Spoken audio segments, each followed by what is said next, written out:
our concept with the tech break is to help families get back tech time as a family with their kids and with the parents by showing an example.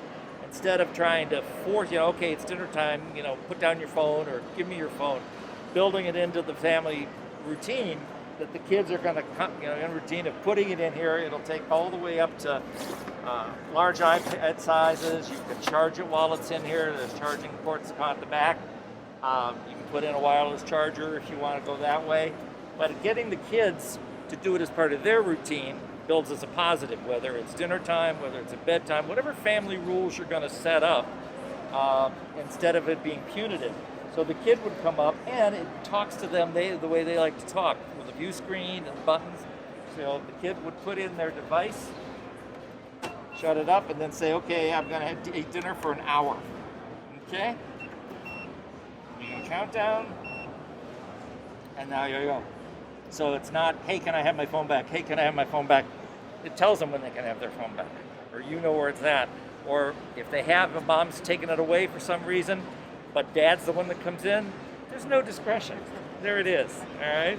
And they can set it for different times on there. Now, if you do want to change it, or say you've done it for overnight, you don't want to do that or whatever, mom and dad have a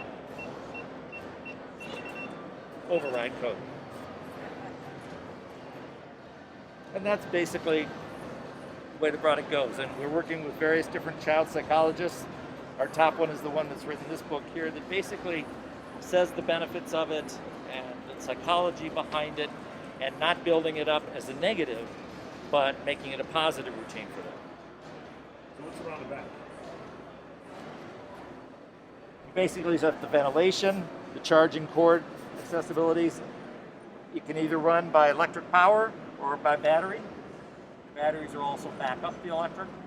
And then even if the batteries run down, if you're in a timer mode, the timer has a sort of a static charge on it that it will let you still release it. You won't lock your phones or equipment in there.